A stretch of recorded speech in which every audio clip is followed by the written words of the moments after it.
A9 ನ್ಯೂಸ್ಗೆ ಸ್ವಾಗತ. ನಾನು ರೇಣುಕಾ ಅನೂರೆ. ಕಸ್ತೂರಿ ಸಿರಿಗನ್ನಡ ವೇದಿಕೆ ರಾಜ್ಯ ಘಟಕ ಮಂಡ್ಯ ವಿಶ್ವಗುರು ಬಸವಣ್ಣನವರ 893ನೇ ಜಯಂತಿ ಹಾಗೂ ಕವಿಗೋಷ್ಠಿ ಮತ್ತು ಸಾಧಕರಿಗೆ ಬಸವಶ್ರೀ ಪ್ರಶಸ್ತಿ ಪ್ರದಾನ ಸಮಾರಂಭವು ಮಂಡ್ಯ ನಗರದ ಸೇವಾ ಕಿರಣ ರುದ್ರಾಶ್ರಮದಲ್ಲಿ ನಡೆಯಿತು.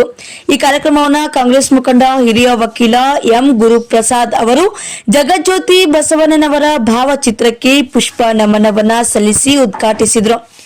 ಅದೇ ರೀತಿ ತದನಂತರ ಮಾತನಾಡಿದಂತಹ ಅವರು, ದಯೆ ಧರ್ಮದ ಮೂಲವಯ್ಯ, ಹಣ ದೊಡ್ಡದಲ್ಲ ಗುಣ ದೊಡ್ಡದು, ಸನ್ಮಾನಕ್ಕಿಂತ ಸಂಸ್ಕಾರ ದೊಡ್ಡದು ಎಂಬುದನ್ನ ಸಮಾಜಕ್ಕೆ ಬಸವಣ್ಣನವರು ಸಾರಿದ್ರು.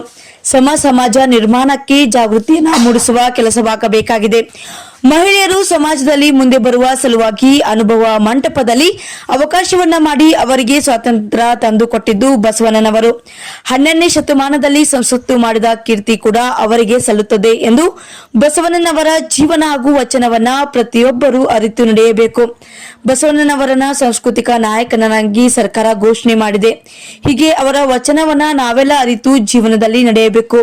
ಬಸವೇಶ್ವರ ಜಯಂತಿಯನ್ನ ಜಗತ್ತಿನಾದ್ಯಂತ ಹಲವಾರು ಭಾಗಗಳಲ್ಲಿ ಆಚರಿಸುತ್ತಿದ್ದು, ಮುಂದಿನ ವರ್ಷದಲ್ಲಿ ಕೇಂದ್ರ ಸರ್ಕಾರ ದೇಶಾದ್ಯಂತ ಎಲ್ಲ ರಾಜ್ಯಗಳಲ್ಲಿ ಬಸವೇಶ್ವರ ಜಯಂತಿಯನ್ನ ಆಚರಣೆಗೆ ತರುವಂತೆ ಮನವಿಯನ್ನ ಮಾಡಿದ್ರು. ಅದರಂತೆ Mamata nursing home doctor HC Anand ಅವರು ಸಿಹಿ ಹಂಚಿಕೆ ಮಾಡಿದ್ರು. ಇದೇ ವೇಳೆ ಜೀವನಾಡಿ ಪುಸ್ತಕವನ್ನ ಬಿಡುಗಡೆಗೊಳಿಸಿದ್ರು.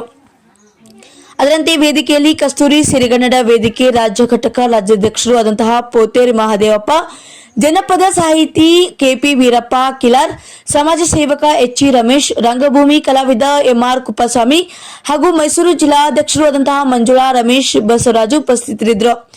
ವಿವಿಧ ಕ್ಷೇತ್ರಗಳಲ್ಲಿ ಸಾಧನೆ ಮಾಡಿದ ಸೌಮ್ಯ ವರ್ಡ್ ಎಜುಕೇಶನ್ ಸಂಸ್ಥೆ ಸಂಚಾಲಕರು ಆದ ಶರಣೆ, ಅಮೃತ, ಶ್ರೀಹರ್ಷ, ರಘುಪತಿ, ತಮ್ಮನಕರ್, HG ಜಿಲ್ಲಾವತಿ ಹುಳ್ಳೇರೆ, DM ಸಿದ್ದೇಗೌಡ, ದೊಡ್ಡ ರಸಿನಕೆರೆ, ವೆಂಕಟೇಶಿ ಉತಗೆರೆ, BN ವಸಂತ, ನಾಗಲಿಂಗಿಗೌಡ, BK ಬಸವರಾಜು ಬೋರಾಪುರ್, MC ಕೃಷ್ಣಚಾರ ಮದ್ದೂರ್ ಹಾಗೂ ಶ್ರೀ ಹರಿಪ್ರಸಾದ್ ಅವರಿಗೆ ಬಸವಶ್ರೀ ಪ್ರಶಸ್ತಿ ಪ್ರದಾನವನ್ನು ನೀಡಿ ಗೌರವಿಸಲಾಯಿತು.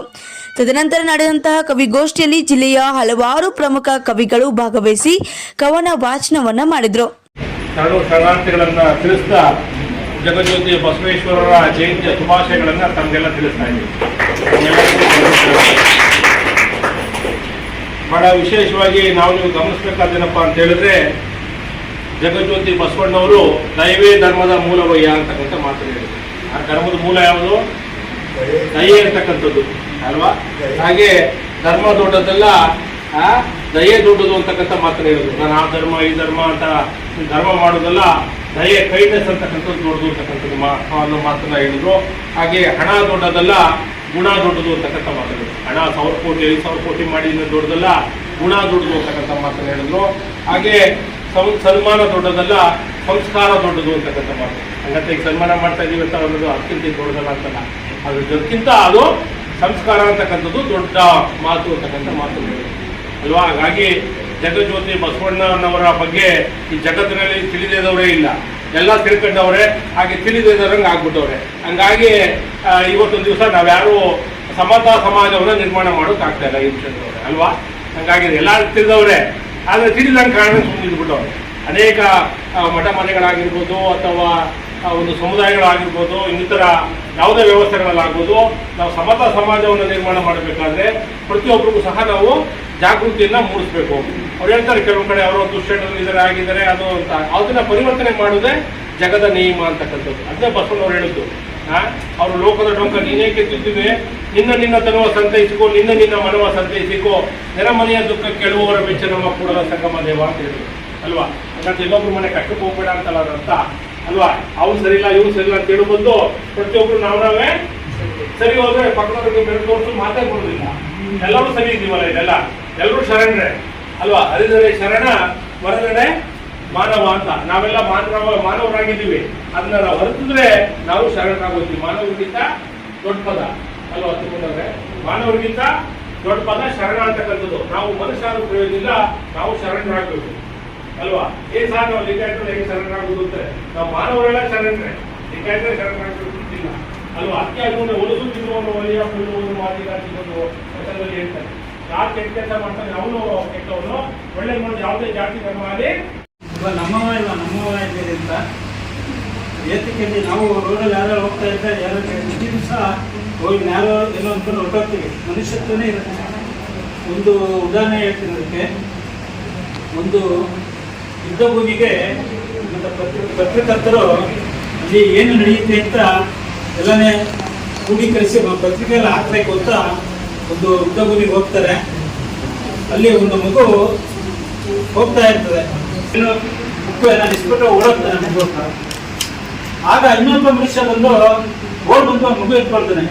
ಮಗು ಇಟ್ಕೊಂಡು ಏನು ರಕ್ತ ಸುರಿತಾ ಇರ್ತದೆ, ಬೇಗ ಹೋಗಿ ರಕ್ತಸ್ರಾವ ತುಂಬಾ ಆಗ್ತಾ ಇದೆ ಅಂತಾನೆ. ಅನ್ನೂ ಸ್ವಲ್ಪ ದೂರ ಹೋಗ್ತಾನೆ, ಏಕೋ ಕೈ ಕಾಲ ಬೆಳ್ಳಗಾಗ್ತಾ ಇದಪ್ಪ, ಇನ್ನೂ ಬೇಗ ಹೋಗ್ಬೇಕು ಅಂತ ಆದಷ್ಟು ಬೇಗ ಹೋಗಿ ಆಸ್ಪತ್ರೆ ತಲುಪ್ತಾನೆ. ಆಸ್ಪತ್ರೆ ತಲುಪಿ ಮಗುನ ತಗೊಂಡೋಗಿ ಟೇಬಲ್ ಮಲಗಿಸ್ತಾರೆ. ವೈದ್ಯರು ಹೋಗಿ ಪರೀಕ್ಷಿಸ್ತಾರೆ, ಆದರೆ ಮಗು ಬದುಕಿರೋದಿಲ್ಲ. ಆಗ ಆತ ಹೇಳ್ತಾನೆ, ಈಗ ಇಬ್ಬರು ಕಣ್ಣಲ್ಲೇ ನೀರು ಆಡಿಸ್ತಾ ಇರ್ತಾರೆ, ಕೈಯೆಲ್ಲ ರಕ್ತಮಯವಾಗಿರುತ್ತೆ. ಆಗ ಕೈ ತೊಳ್ಕೊಳ್ಳೋಣ ಅಂತ ಪಕ್ಕಕ್ಕೆ ತೊಳಿತಾ ಇರ್ತಾರೆ. ಆಗ ಆ ಮನುಷ್ಯ ಮಗು ಎತ್ಕೊಂಡು ಬಂದದನ್ನು ಹೇಳ್ತಾನೆ, ಇದು ಅವ್ರ ತಂದೆಗೆ ಹೇಗೆ ಹೇಳಿ ಈ ಮಗು ಪ್ರಾಣ ಹೋಗಿದೆ ಅಂತ ಪತ್ರಕರ್ತನ ಹತ್ರ ಹೇಳ್ತಾನೆ.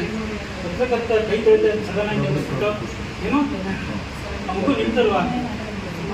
ಆಗ ಆತ ಹೇಳ್ತಾನೆ, ಇದು ನನ್ನ ಮಗು ಅಲ್ಲ, ಆದರೆ ಅದು ನಮ್ಮ ಮಗುನೇ. ಅದು ಯಾರ ಮಗು ಆದರೆ ಏನು ಅದು? ಆಗ ಅವನು ಬಸವಣ್ಣವರ ವಚನವನ್ನು ಹೇಳ್ತಾನೆ, ಇವನ ಯಾರವ ಇಟ್ಕೊಂಡಿದ್ದಾರೆ. ಈ ಕಾರ್ಯಕ್ರಮದಲ್ಲಿ ಉದ್ಘಾಟನೆ ಮಾಡಿ ಸಾಕಷ್ಟು ಮಾಹಿತಿಯನ್ನು ನಿಮಗೆ ತಂದುಕೊಂಡಂಥ ನನ್ನ ಆತ್ಮೀಯ ಮಿತ್ರರು ಮತ್ತು ಹಲವಾರು ಸಂಘ ಸಂಸ್ಥೆಗಳಲ್ಲಿ ಸಮಾಜಮುಖಿ ಕೆಲಸಗಳಲ್ಲಿ ಹೋರಾಟ ಮಾಡ್ತಾ ಇರ್ತಕ್ಕಂಥ ಗುರುಪ್ರಸಾದ್ ಅವರೇ, ಹಾಗೆ ನಮ್ಮ ಡಾಕ್ಟ್ರು ಇಲ್ಲೇ ಇದ್ದಾರೆ ರಾಮನ್ ಸರ್ ಅವರು, ಹಾಗೆ ನಮ್ಮ ಇಲ್ಲಿ ವ್ಯಕ್ತಿ ಮೇಲೆ ತುಂಬ ಜನ ಇದ್ದಾರೆ, ಭಾಳ ಜನ ಇದ್ದಾರೆ. ಹಾಗೂ ತಾವೆಲ್ಲರೂ ಕೂಡ ಒಳ್ಳೆ ಅನುಭವಿಸ್ತಾ ಇದ್ದೀರಿ. ಅವನಿಗೋಸ್ಕರ 12ನೇ ಶತಮಾನದ ಜಗನ್ಜ್ಯೋತಿ ಬಸವೇಶ್ವರ ಅವರಿಗೆ ಇವರಿಗೆ ಕೈ ಎತ್ತಿ. ಬಹಳಷ್ಟು ಎಕ್ಸರ್ಸೈಸ್ ಆಗುತ್ತೆ. ಚಪ್ಪಳೆ ಹೊಡೆದ್ರೆ ಬಹಳಷ್ಟು ಅನುಕೂಲ ಇವೆ. ಚಪ್ಪಳೆ ಹೊಡೆದ್ರೆ ಸೊಳ್ಳೆ ಕೂರಲ್ಲ, ನೊಣ ಕೂರಲ್ಲ, ರಕ್ತ ಚಲನೆ ಆಗುತ್ತೆ, ಮೈ ಫ್ರೆಶ್ ಆಗುತ್ತೆ.